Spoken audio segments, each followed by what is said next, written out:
ప్రజలారా వినరండి ఈ సత్య సువార్త. ప్రభు అయిన యేసుక్రీస్తు వారి యొక్క నామంలో మిమ్మల్ని అందరినీ ప్రేమతో ఈ సత్య సువార్త అనే ఈ కార్యక్రమానికి ఆహ్వానాన్ని తెలియజేస్తూ ఉన్నా. నా మిక్కిలి ప్రియమైన స్నేహితులైన మిమ్మల్ని ఆశీర్వదిస్తూ ఉన్నా. నాకు ప్రియమైన వాళ్ళు మాత్రమే కాదు, దేవునికి మీరు బహు ప్రియమైన వాళ్ళు. దానియేలు గ్రంథంలో దాదాపుగా 9వ అధ్యాయం, 10వ అధ్యాయం, 11వ అధ్యాయాల దగ్గర దేవాతి దేవుడు యెహోవా దేవుడు దానియేలుతో మాట్లాడుతూ 3 సార్లు చెప్తాడు, దానియేలు నీవు బహుప్రియుడవు. ఈయన మాటలు వింటున్న దానియేలు గారిని మాత్రమే కాదండి దేవుడు పిలిచింది. ఈ రోజున మీ పేరు ఎవరైనా, ఏ పేరుతో మీరు ఉండినటువంటి వారైనా, ఈ రోజున ఒకవేళ మీరు క్రైస్తవ బిడ్డలైనా, క్రైస్తవేతరులై ఉన్నా, ఏ వయసు కలిగినటువంటి వాళ్ళైనా, పురుషులై ఉన్నా, స్త్రీలై ఉన్నా, ఈరోజు నా దేవుడు నా ద్వారా మీకు చెప్తున్న ఈ సత్య సువార్త ఏంటంటే, మీరు దేవునికి బహుగా ప్రియమైనటువంటి వాళ్ళు. ఇలాగున నేను అనేక సందేశాలని ఇస్తూ ఉన్నప్పుడు దానియేలుని దేవుడు బహు ప్రియమైన వారు అని చెప్పినప్పుడు, బహు ప్రియమైన దానియేలు కొరకు దేవుడు చేసిన కార్యాలు ఏంటో కొన్ని విషయాలుగా నేను మీతో పంచుకుంటూ ఉన్నా. ఈరోజు కూడా అలాంటి దానిలో నుండి ఒక విషయం నేను మీతో పంచుకోవాలని ఆశపడుతున్నా. దానియేలు గ్రంథం 10వ అధ్యాయంలో కనుక మనం చూసినట్లయితే 17-18 వచనాల దగ్గరలో యాక్చువల్లీ దానియేలు గారి దగ్గరికి దేవుని యొక్క దూత వచ్చి కనబడేసరికి దానియేలు గారు బలహీనుడైపోయాడంట. దూతను చూచేసరికి యాక్చువల్లీ దానియేలులో ఒక విధమైనటువంటి ఒక భయము ఏర్పడిపోయింది. ఎందుకంటే దేవుని యొక్క దూత, దేవుని యొక్క సముఖము, దేవుని యొక్క విషయం, దర్శనము, సో తట్టుకోలేకపోయాడు. అందుకని అక్కడ ఏమని వ్రాయబడింది అంటే, చచ్చిన వాని వల్ల అయిపోయాడంట. ఆయన బలహీనుడు అయిపోయాడంట, కృంగిపోయాడు అనమాట, నిస్సత్తువ కలిగినటువంటి వాడు అయిపోయాడు. అప్పుడు దేవుని యొక్క దూత దానియేలుతో మాట్లాడుతుంటాడు కదా, దానియేలు నీవు బహు ప్రియమైన వాడవు గనక నేను నీ యొద్దకు పంపబడి ఉన్నాను, ధైర్యం తెచ్చుకో, నీకంతా శుభమే అవుతుంది అని చెప్పి దానియేలును ముట్టి దానియేలును బలపరచి అనేటువంటి మాట ఉంటుంది. బలహీనుడు అయినప్పుడు దానియేలును బలపరచడానికి వచ్చినటువంటి ఒక దూత, నువ్వు బహు ప్రియుడవు, నేను నిన్ను ముట్టుకుంటున్నా, నేను నిన్ను బలపరుస్తున్నాను అని చెప్తూ ఉన్నాడు. ఏమండి, ఈ రోజున బహుశా నా కార్యక్రమాన్ని వీక్షిస్తున్న మనలో కూడా చాలామంది మీ బహుశా బలహీనంగా ఉండి ఉంటాం కదా. ఎందుకంటే వయసును బట్టి మనకు వచ్చే బలహీనతలు మనకు ఉంటాయండి. ఒక్కొక్కసారి మనం తినే ఆహార పదార్థాలను బట్టి మనకు బలహీనతలు వస్తూ ఉంటాయండి. ఒక్కొక్కసారి మనం పీల్చే గాలి లేక వాతావరణ మార్పుల వలన కూడా, ఇప్పుడు శీతాకాలం వెళ్ళిపోయి మరలా మనకి వేసవికాలం మొదలైపోతూ ఎండలు తీక్షణంగా వస్తూ ఉన్నప్పుడు నేను వింటున్నా చాలామంది జ్వరాలతో బాధపడుతున్న వాళ్ళు ఉన్నారు, మోషన్స్తో బాధపడుతున్నటువంటి వాళ్ళు ఉన్నారు, వైరల్ ఫీవర్స్ లాంటివి వచ్చింది. సో ఇలాంటివి ఎన్నెన్నో విషయాలు న్యాచురల్గా మనకుంటూ ఉంటాయి. కామన్గా ఉండేటువంటి విషయాలు ఏంటంటే, చాలామందికి మనకి షుగరు, బీపీ, మోకాలు నొప్పులు, సో ఇలాంటి బలహీనతలు అనేటువంటివి. ఆ మధ్యలో మొన్న ఒక సిస్టర్ గారు నా దగ్గరికి వచ్చారు. బహుశా ఈరోజు నేను నా కార్యక్రమాన్ని కూడా ఒకవేళ చూస్తున్నారేమో ఆవిడ కూడాను.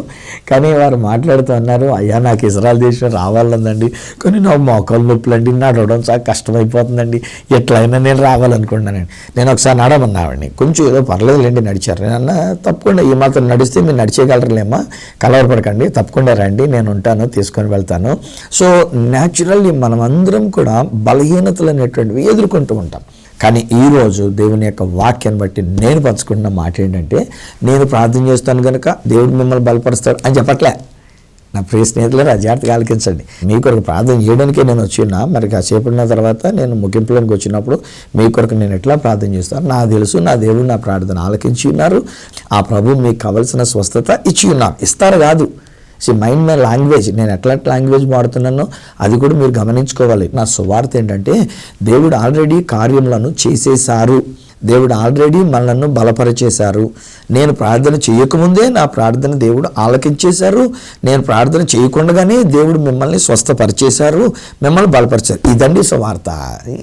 కాంప్లికేట్ చేసేసి మనం అంతాను, నువ్వు నమ్ము, నువ్వు నమ్మినట్లయితే దేవుడు నిన్ను స్వస్థపరుస్తాడు, నువ్వు రా, నువ్వు వచ్చినట్లయితే నువ్వు ఇదిగో మా కార్యక్రమానికి ముడుపులు చెల్లించు, లేకపోతే నా కార్యక్రమాన్ని స్పాన్సర్ చేయి, అప్పుడు నీకు దేవుడు చేస్తాయి. ఇవన్నీ కాదండి బాబు.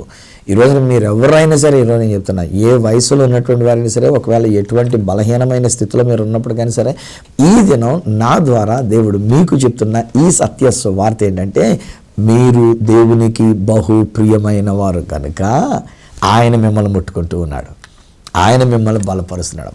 ఎంత అమూల్యమైన మాటలండి.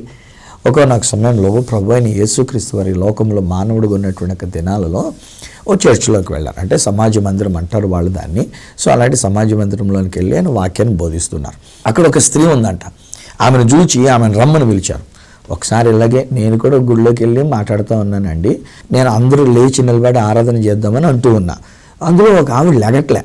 నేను మరొకసారి చెప్పాను, మనం అందరం లేచి నిలబడి దేవుని మనం ఆరాధన, వేరే గెస్ట్ స్పీకర్కి వెళ్ళాను. అక్కడ నేను ఆరాధన నడిపించుకుంటూ, వర్తమానానికి ముందు ఆరాధన నడిపిస్తూ మనం అందరం లేచి, రెండోసారి చెప్పా, అయినా లేవలే.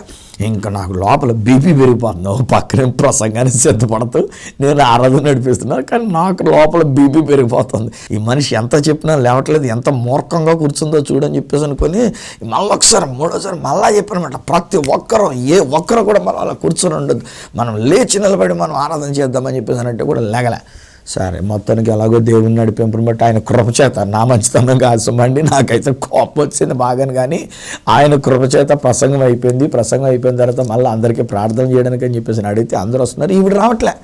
అప్పుడు చివరికి అంత అయిపోయిన తర్వాత అప్పుడు పాస్టర్ గారు నన్ను అక్కడ తీసుకుని వెళ్ళారు. అయ్యా, ఈ సిస్టర్ గారికి ప్రార్థన చేద్దరు కానీ రండి అని. తీరా అక్కడికి వెళ్తే తెలిసింది ఏంటంటే ఆవిడ కాళ్ళు నిలబడలేనటువంటి ఒక కాళ్ళు. అప్పుడు నేను నిజంగా నాకండి ఎంత సిగ్గైపోయిందంటే, పాపం తను కాళ్ళు లేక లేవలేకుంటే నేను ఎంత బీపీ తెచ్చేసుకుని గంటసేపు ప్రసంగం కూడా బీపీతోటే చేశాను కదా నాయన సారీ నాయన అనుకుని నా దేవుని దగ్గర క్షమాపణ చెప్పుకొని ఆక సహోదరిని ప్రేమతో పలకరించి తన తల మీద చేతులుంచి తను ప్రార్థన చేసి దీవించడం జరిగింది. కానీ నా యేసయ్యకి అంతా తెలుసు. సో అందుకని ఆయన ఏం చేశాడు, అక్కడ ఉన్నటువంటి ఒక ఆమెను చూచాడు, రమ్మని పిలిచాడు. పిలిచేసరికి ఏమైంది, ఆవిడలో వంగిపోయి వచ్చిందంట. 18 సంవత్సరాల నుంచి వంగదీసినటువంటి ఒక దురాత్మ చేత పీడింపబడుతూ బంధింపబడినటువంటి ఆమెని యేసు చేతులుంచి ఆమెను ముట్టి స్వస్థత, విడుదల ఆమెకు ప్రకటించగల 18 సంవత్సరాలు వంగిపోయిన జీవితాన్ని కలిగినటువంటి ఆమె నిటారుగా లేచి నిలబడగలిగింది. దేవునికి స్తోత్రం కలుగును గాక. అంతమంది గుడిలో ఉంటుండగా ఆవిడ ఒక్కావనే పిలవడానికి బలహీనత ఉంది కనుక, ఈరోజు మరి మీ సంగతి, నేను దేవుని యొక్క వాక్యం నా ద్వారా పలికించబడుతున్న సత్యమైన సువార్త ఏంటంటే, మీరు దేవునికి బహుప్రియమైన వారు. ఆనాడున్న ఆ స్త్రీ కంటే కూడా ఈరోజు నేను చెప్తాను, మీరేనమ్మా, అరే సిస్టర్ గారు మీ గురించి నేను మాట్లాడుతున్నా. మీరు అలా బలహీనతో కూర్చుంటే ఆయన చేతులు కట్టుకొని కూర్చుంటాడు అనుకున్నారు. No, never. ఆయన తన చేతులు చాపి మిమ్మల్ని ముట్టుకున్నాడు. మిమ్మల్నే, ఇది నేను ఇలా చేయి చాపినట్టుగా ఆయన చేయి మీ కొరకు చాపబడి అన్నది. ఆయన మిమ్మల్ని ముట్టుకున్నాడు. రైట్ నా, ఇప్పుడే నేను ప్రకటిస్తున్నా, ఆ బలహీనత నుంచి మీకు విడుదల కలిగి ఉన్నది. అక్కడ దురాత్మల ప్రభావం నుంచి మీకు విడుదల కలిగి ఉన్నది. బహుశా మీ మీద ఏ చేతబడి శక్తులు ప్రయోగించబడినందు చేత మీరు అట్లా ఉండి ఉన్నారు, లేక మీ కుటుంబంలో వల్ల ఏ దురాత్మల యొక్క ప్రభావం వల్ల మీ కుటుంబంలో మీరు అలాంటి పరిస్థితులను ఎదుర్కొంటూ ఉండి ఉన్నారు. బహుశా మీరు ఏమనుకున్నా అది జరగట్లేదని చెప్పేసి మీరు కలవరపడుతూ కృంగిపోయిన స్థితిలో ఉండి ఉన్నారేమో. శారీరకంగా వంగిపోవడం కాదు, మానసికంగా మీరు వంగిపోయిన స్థితిలో ఉండి ఉన్నారేమో. ఏంటోనండి బాబు, ఏది జరగాలనుకుంటామో అది జరగట్లేదని చెప్పేసి అని వాపోతూ ఉండి ఉన్నారేమో. ఏది అనుకుంటున్నది అసలు ఏమో, నా దగ్గర శనుందో లేదా ఎక్కడ శనుందో అని చెప్పేసి అని బహుశా ఇలాగని మీరు తిట్టుకుంటూ మీ మనసులో మీరు వంగిపోయిన స్థితిలో ఒకవేళ మీరు ఉండి ఉన్నారేమో. ఈరోజు నేను చెప్తున్నా, మీరు దేవునికి బహుప్రియమైన వారు. 3 సార్లు చెప్తున్నాడు ఆయన మిమ్మల్ని గురించి, మీరు దేవునికి బహుప్రియమైన వారని. అలాంటప్పుడు ఆనాడు దానియాలు ముట్టుకొని బలపరిచినటువంటి దేవుడు, స్వస్థపరిచి ధైర్యపరిచి లేవనెత్తి నిలబెట్టినటువంటి దేవుడు ఈరోజు మిమ్మల్ని స్వస్థపరచడా, ఈరోజు మీకు విడుదల ఇవ్వడా? ఖచ్చితంగా ఇచ్చి ఉన్నారు, ఇస్తారు కాదు నా లాంగ్వేజ్. దేవుడు మిమ్మల్ని ఆల్రెడీ బలపరచి ఉన్నారు, దేవుడు మిమ్మల్ని ఆల్రెడీ ముట్టి ఉన్నారు. ఆయన మిమ్మల్ని ముట్టుట ద్వారా ఒక నూతనమైనటువంటి ఒక బలం, ఇది దేవుడు మీకు అనుగ్రహించినటువంటిది. అలాగే మన ప్రభువైన యేసుక్రీస్తు వారు 2000 సంవత్సరాల క్రితం మానవుడిగా ఈ లోకంలో ఉన్నటువంటి దినాలలో మరొక సన్నివేశం జ్ఞాపకం చేసుకున్నారు. అదేంటంటే, ఆయన ఊరి లోపలికి వెళ్తున్నారు. ఆ రోజుల్లో కుష్టు వ్యాధి అనేటువంటిది చాలా భయంకరమైన వ్యాధి. ఈ కుష్టు వ్యాధి వచ్చినటువంటి వాళ్ళని గురించి ధర్మశాస్త్రం అనగా పాత నిబంధనలో చెప్పబడినటువంటి ఒక మాటలు ఏంటంటే, ఆ వ్యాధి వచ్చినటువంటి వాడు యాజకుని కనబరుచుకొని బయటికి పోవాలి, ఊరు బయటకు పోవాలి. భార్యతో కానీ బిడ్డలతో కానీ వాళ్ళు ఎవరితో సమాజంతో కానీ ఉండడానికి వీలేదు. ఎందుకంటే అది అంటూ వ్యాధి కనుక మళ్ళీ భార్యకు అంటుకోవచ్చు, పిల్లలకు అంటుకోవచ్చు, తర్వాత సమాజానికి అంటుకోవచ్చు. సో చట్టం, దేవుడు చేసినటువంటి చట్టం ఏంటంటే, కుష్టు వ్యాధి వచ్చినప్పుడు బయటకు వెళ్ళిపోవాలి. ఒకవేళ ఏదైనా దేవుని యొక్క కృప దయా దాక్షిణ్యాన్ని బట్టి వాడు బాగుపడితే మొదట యాజకుని కనబరుచుకోవాలి. యాజకుడు వాడిని అంతా నిలువున్న పరిశీలన చేయాలి. ఓహో, వీడు కుష్టు వ్యాధి లేదు, స్పర్శలంతా బాగానే ఉన్నాయి అని చెప్పేసి ఆయన సర్టిఫై చేస్తే అప్పుడు తను అక్కడ కానుక సమర్పించుకొని ఊళ్ళోకి వచ్చి తన యొక్క భార్యతో కానీ కుటుంబంతో కానీ ఉండాలి. సో అలాంటి బయట వెలివేయబడినట్టుగా ఉంచబడినటువంటి ఒక కుష్ఠవ్యాధి కలిగినటువంటి ఒక వ్యక్తి ప్రభు దగ్గరలోనికి ఆ మార్గం గుండా వెళుతుంటే వచ్చి గట్టిగా కేకవేసి అంటాడు, ప్రభా యేసు నీకు ఇష్టమైతే నన్ను శుద్ధునిగా చేయవా అని. ముట్టుకోమని అడగలే. అంటే ముట్టుకోవడం లేక నాకు దగ్గరికి రావడం, నాకు ఏదైనా ఒక కార్యం చేయడం నీకు అభ్యంతరం లేకపోతే ఎంచేతనంటే నేను అంటరాని వాడిని, నేను ముట్టుకుంటే అపవిత్రం అవుతారు, నన్ను ముట్టుకున్నా నేను ముట్టుకున్నా అపవిత్రం అవుతారు. కుష్ఠవ్యాధి అనేటువంటి అపవిత్రత ఇది నాలో ఉండి అన్నది కనుక నీకు ఇష్టమైతే నన్ను శుద్ధినిగా చేయగలవని చెప్పేసి కేకలేసి తను బాధపడి చెప్తుందంటే అక్కడ యేసుక్రీస్తు ప్రభువారు అన్న మాట్లాడింది తెలుసా, నాకు ఇష్టమే శుద్ధుడవు కమ్ము అని చెప్పి వాడిని ముట్టుకున్న వెంటనే కుష్ఠరోగిని ముట్టుకున్నాడండి బాబాయ్ నా యేసయ్య. ఎంత అద్భుతమైనటువంటి పరిచయం. అందుకనే ఈరోజు కూడానండి లోకమంతా కూడా నోబెల్ బహుమతి ఇచ్చినటువంటి మదర్ తెరెసా గురించి లోకమంతా చెప్పుకుంటూ ఉంటుంది.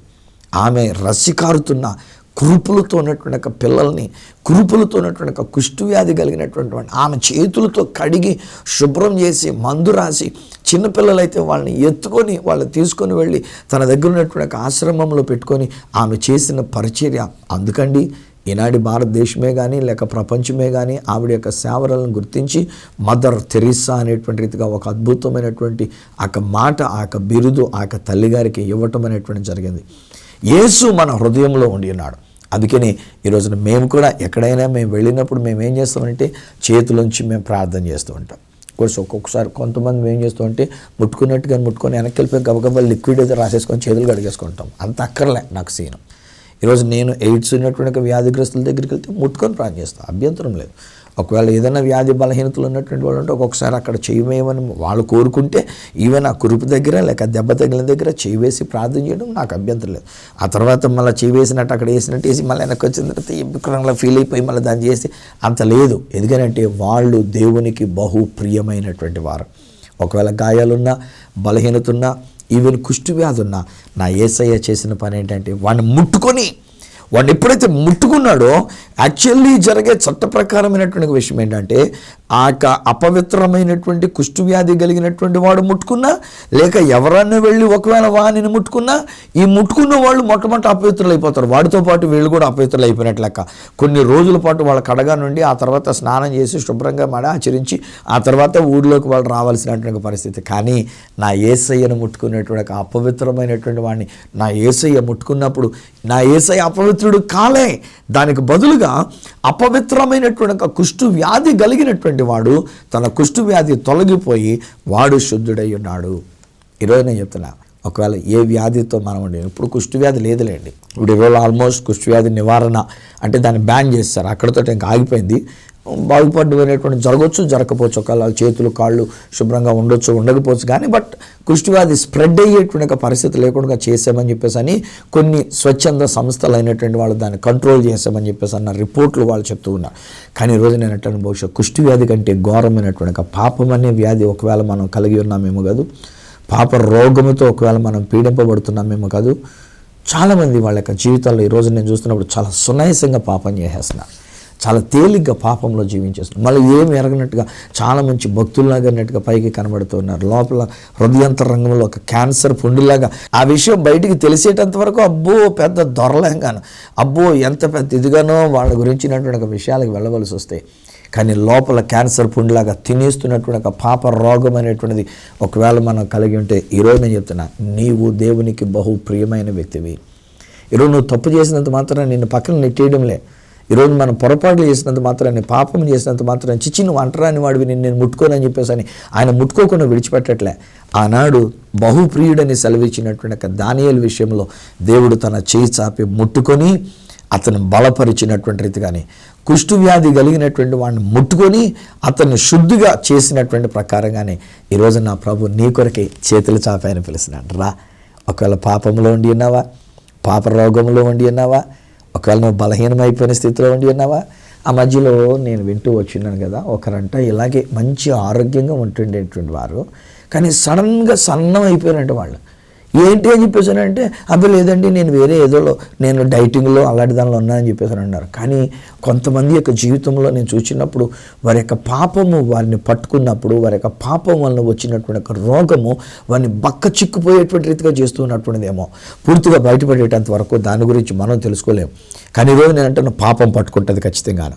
మనం చేసినటువంటి పాపం మనల్ని విడిచిపెట్టదు. మన యొక్క పాప జీవితం అనేటువంటిది మనల్ని రోగగ్రస్తులు చేస్తుంది.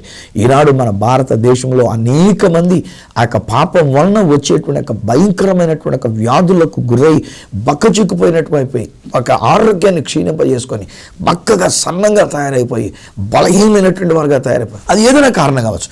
బట్ స్టిల్ నేను చెప్తున్నా, ఆయనను నీవింకా దేవునికి ప్రియమైన వ్యక్తివి. ఒకవేళ ఈరోజున అలాగన సన్నమైపోయావా, అలాగే ఒకవేళ ఈరోజు నీ జీవితంలో బలహీనమైపోయినటువంటి స్థితిలో ఉండి ఉన్నావా, బక్క చిక్కుపోయినటువంటి స్థితిలో ఉండి ఉన్నావా, బయటికి ఎవరికీ చెప్పుకోలేక నాకు రోగం ఎలాంటిదండి, నాకు ఫలానా రోగం వచ్చిందని చెప్పేసి బహుశా బయటికి చెప్పుకోలేకుండా నీలో నీవే నలిగిపోతున్నావా, డోంట్ వరీ. ఈరోజు నేను చెప్తున్న సువార్త ఏంటంటే మీరు దేవునికి బహు ప్రియమైనటువంటి వారు. ఇలాంటి సన్నివేశం కూడా ఇంకొకటి యేసుప్రభు గారు చెప్పిన కథలో నుండి ఒక విషయం నేను మీకు జ్ఞాపకం చేస్తున్నాను. ఏంటంటే ఒక మనుషుడు ఉన్నాడు, అతనికి 2 కుమారులు ఉన్నారు. అందులో చిన్నవాడు తండ్రి దగ్గరికి వచ్చి మాట్లాడుతుంటాడు, నాన్న నాకు రావాల్సిన ఆస్తి నాకు ఇచ్చే, నేను వెళ్ళిపోతాను, నీ దగ్గర ఉన్నాను, నీ దగ్గర ఉండాల్సిన పని లేదు నాకు అని చెప్పేసి గొడవ పెట్టాడు, పేచి పెట్టాడు. నాన్న పాప బతిమలాడుతాడు, వద్దురా నువ్వు బయటకు వెళ్తే ఏమైపోతావు రబ్బా, ఏ జబ్బు వస్తుందో, ఏ బలహీనం అయిపోతావో, ఏం పాడు చేసుకుంటావు, వద్దురానని చెప్పినా తత్తారు, నీ మాట నేను వినాల్సిన పని లేదు, నువ్వు ఉన్నా లేకపోయినట్టు నాకు గనక నువ్వు చచ్చిపోయిన తర్వాత నా ఆస్తి నా పంచేటువంటిది ఇప్పుడే పంచి ఇచ్చానంటే మా తండ్రి మంచి తండ్రి కనుక పెద్ద కొడుకు ఇవ్వాల్సిన ఆస్తిని ఇచ్చేశాడు, చిన్న కొడుకు ఇవ్వాల్సిన ఆస్తిని ఇచ్చేశాడు. ఈ చిన్న కొడుకు ఈ ఆస్తిని తీసుకొని బయటికి పోయాడు. ఏమైంది? మొత్తం అంతా పోగొట్టుకున్నాడు. స్నేహితులు వచ్చారు, ఉన్న డబ్బంతా ఆరబెట్టేదాకా వాళ్ళు విడిచిపెట్టలేదు. మందు కొడదాం రా అన్నవాళ్ళు కొంతమంది, లేకపోతే ఇలా తిరుగుదాం రా అన్నారు, దీన్ని ఖర్చు పెడదాం రా అన్నారు. ఉన్న ఆస్తి అంతా మొత్తం పోయింది. ఇంకా ఆ తర్వాత ఇక తన కష్టపడి పని చేసుకోవడానికి కూడా ఎక్కడ ఏ ఉద్యోగం దొరకకపోతే అక్కడ మాట చెప్పానంటే మనం అర్థం చేసుకోవాల్సిన విషయం ఏంటి తెలుసండి, పందులను మేపేటిదంటే అంత నీచమైన పని. యాక్చువల్లీ యూదులుగా ఉండినటువంటి వాళ్ళు పంది అన్న మాటే ఎత్తరండి అసలు వాళ్ళు, ఆ పేరెత్తితే కూడా అంత అసహ్యమైనటువంటిది. అలాంటిది వీడు ఒక యూదుడై ఉండి యూదుల యొక్క కుటుంబంలోంచి వచ్చినటువంటి వాడేయండి, ఇక గత్యంతరం లేక ఒక పందులను మేపేటువంటి ఒక పనిలోనికి వెళ్ళి ఆ పందులకు వేసేటువంటి ఒక పొట్టైనా తిందాం అనుకుంటే అది కూడా తినవలేదంట.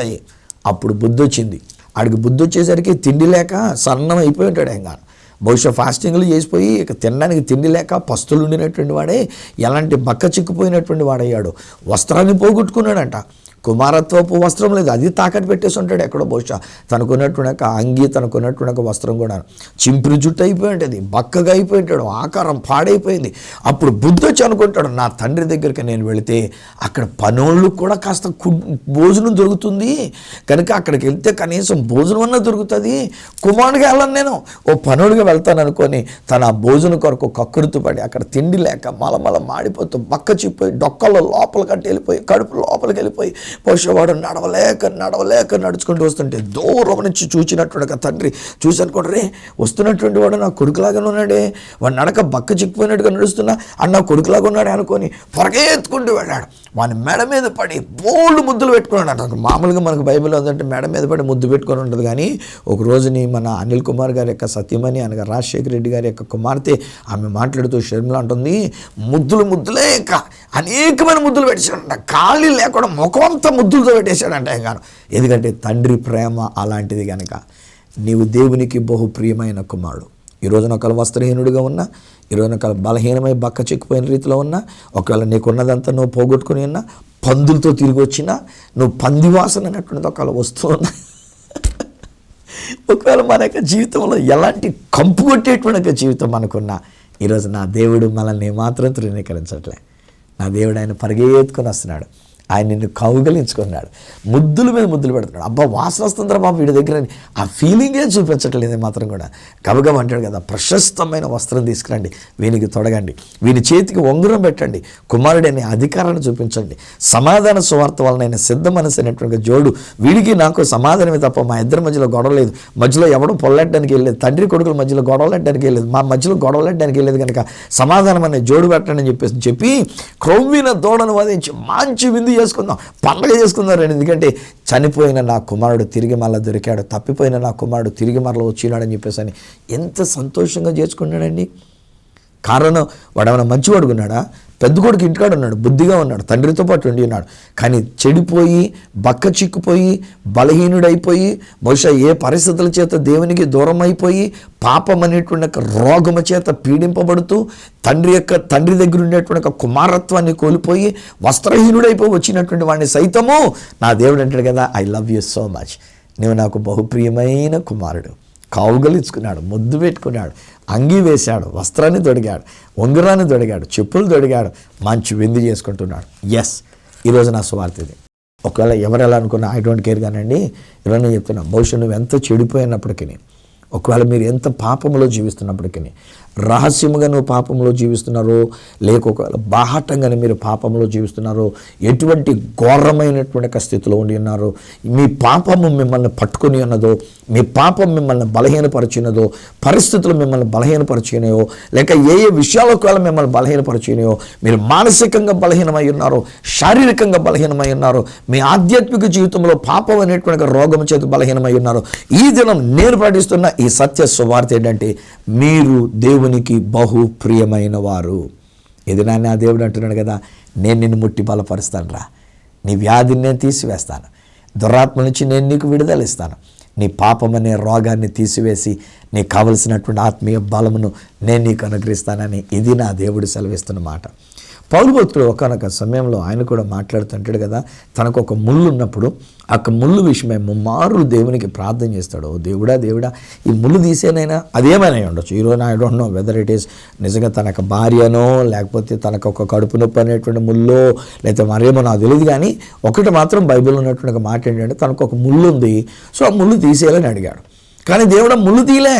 అక్కడ మాట్లాడితే ఏమంటాడంటే, నా కృప నీకు చాలు అంటాడు. అందుకే పౌలు భక్తుడు తన యొక్క స్వానుభవముల నుంచి మాట్లాడుతూ ఒక మాట రాస్తాడు ఏంటంటే, ప్రభువే నా ప్రక్క నిలిచి నన్ను బలపరిచెను అంటాడు. హల్లెలూయా, ఎంత అమూల్యమైనటువంటి ఒక మాట అండి.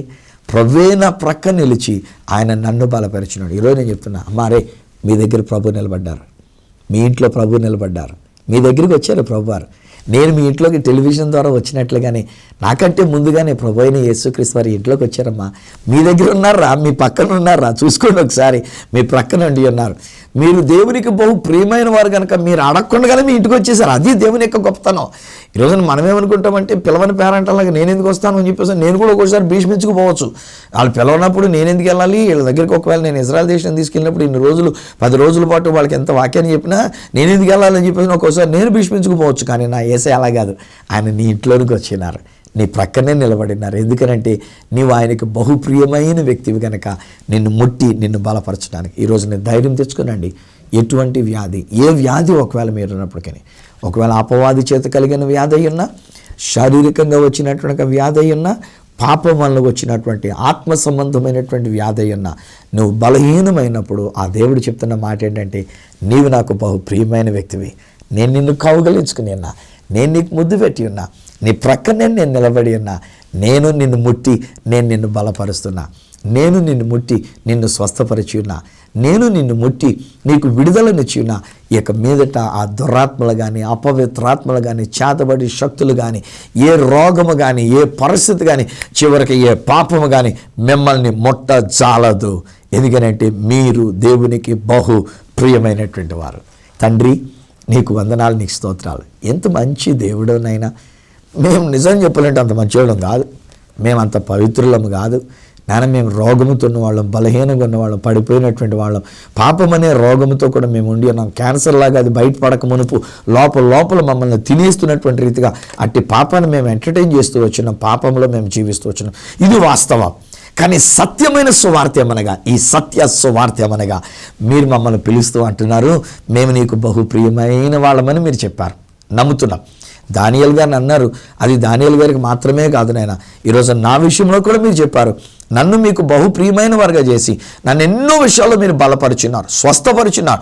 నేను కృంగిపోయినప్పుడు, అనేకమైన సమస్యలు ఎదురైనప్పుడు, ఆర్థిక ఇబ్బందులు ఎదురైనప్పుడు, కొన్ని మాటలు గోతులు నేను చూస్తూ ఉన్నప్పుడు కృంగిపోయినటువంటి జీవితం నా దగ్గర కూడా దురాత్మ సాతాను దుష్ట శక్తులు అనేటువంటివి మమ్మల్ని ఏదో ఒక రీతిగా కృంగదీయాలనుకున్నప్పుడు కృంగిపోయేటువంటి ప్రమాదపు అంచు వరకు వెళ్ళిపోయారు. కానీ అక్కడ మీరు నాకు జ్ఞాపకం చేశారు, సువార్తరాజు నువ్వు నాకు బహుప్రియమైన వాడవని మీరు చెప్పిన మాట నేను విని దాన్ని బట్టి నేను ధైర్యం తెచ్చుకుని ఉన్నా. ఈరోజు నేను బలపరచబడి ఉన్నా.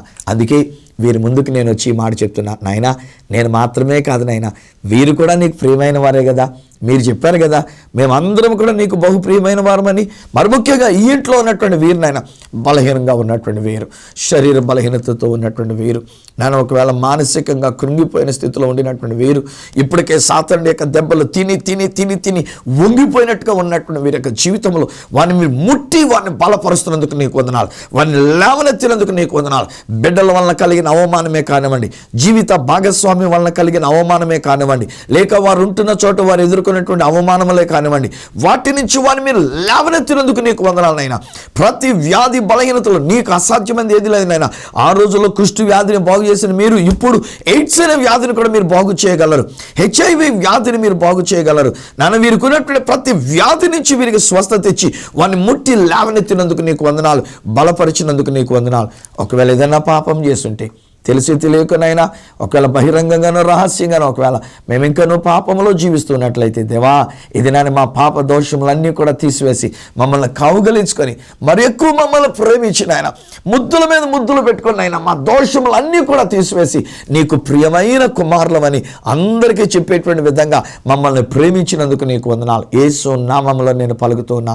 పాపము నుంచి వీరికి విడుదల కలిగి ఉన్నది, రోగము నుంచి వారికి విడుదల కలిగి ఉన్నది, మానసిక రోగం నుంచి వారికి విడుదల కలిగి ఉన్నది, పాప రోగం నుంచి వారికి విడుదల కలిగి ఉన్నది. కారణం మీరు వారిని బహుప్రియమైన వారుగా పిలిచారు కనుక ఆ మాట వారు నమ్మాలనైనా. ఈ సత్య సువార్తను వీరు నమ్మాలనైనా. వీరు నీకు ప్రియమైన వారిని తెలుసుకొని ఈ దినం మొదలుకొని మీరు వారిని ముట్టుకొని ఉన్నారు కనుక వారు బలపరచబడిన వారని, మీరు వారి ప్రక్కనే ఉండి వారిని బలపరిచినారని వారు విశ్వసించి నిన్ను స్తుతించులాగున నీ కృప వీరిపై కుమ్మరించినందుకు నీకు వందనాలు చెల్లిస్తూ యేసు నామమున ప్రార్థించి పొంది ఉన్నాము తండ్రి, ఆమేన్. తండ్రి, కుమార, పరిశుద్ధాత్మలను దేవదేవుని దీవెన, ఆశీర్వాదము, నూతనమైనటువంటి బలము మీకును మీ కుటుంబానికి అంతటికి, మరి ముఖ్యంగా ఈ దినాన్ని ఇక్కడుండి ఈ కార్యక్రమాన్ని వీక్షిస్తున్న ప్రతి ఒక్కరికి తోడయుండి బలపరచి నడిపించును గాక. ఆమేన్, ఆమేన్. వెల్ స్నేహితులారా, మీరు బలం పొందుకున్నటువంటి వారు, ఇక మీదట మీరు బలహీనలు కారు. ఏ బలహీనత మీకు ఇక లేదు. మానసికమైనటువంటి బలహీనత కానీ, శరీర సంబంధమైనటువంటి బలహీనత కానీ, దురాత్మలను వచ్చే బలహీనతలు కానీ, మనం పాపం వలన వచ్చిన బలహీనత కానీ ఇక లేదిక. మీరు దేవునికి బహు ప్రియమైన వారు. ధైర్యం తెచ్చుకొని దేవుని స్తుతిస్తూ ఉండండి. ఈ విషయంలో ఒకవేళ మీరు పొందుకున్న మేలు లేదన్నా నాతో పంచుకోవాలి అనుకుంటే ఉత్తరం ద్వారా రాయండి, లేకపోతే ఫోన్ చేసి చెప్పండి. అక్కడ లేదని కూడా పర్లే, మీరు చెప్పినంత మాత్రం నాకేంటంటే నా దేవుని నేను స్తుతించుకుంటాను. నాకు తెలుసు ఖచ్చితంగా దేవుడు మిమ్మల్ని బలపరిచారు, ఎందుకంటే మీరు దేవునికి బహు ప్రియమైన వారు కనుక. అయినా నా అడ్రస్ చెప్తున్నా, ఈ సత్య సువార్త, సామర్లకోట 533440 తూర్పుగోదావరి జిల్లా, ఆంధ్రప్రదేశ్. అడ్రస్ మరొకసారి, ఈ సత్య సువార్త, సామర్లకోట్ 533440 ఈస్ట్ గోదావరి డిస్ట్రిక్ట్, ఆంధ్రప్రదేశ్.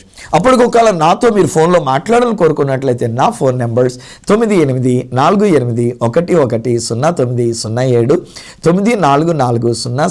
9440040992, 888855276662. ఒకవేళ నాకు ఈమెయిల్ చేయాలనుకున్నట్లయితే నా ఈమెయిల్ ఐడి ఈ సత్య సువార్త @gmail.com. మళ్ళీ నెక్స్ట్ ప్రోగ్రాంలో మిమ్మల్ని కలుసుకునేటంత వరకు, మరి యొక్క వర్తమానంతో మీ ముందుకు వచ్చేటంత వరకు మిమ్మల్ని బహుప్రియులుగా పరిగణించిన ఆ దేవాతి దేవుని చేతులకే మిమ్మల్ని అప్పగిస్తూ మీ దగ్గర సెలవు తీసుకుంటున్న మీ ప్రియ సహోదరుడు ఈ సత్య సువార్త రాజు.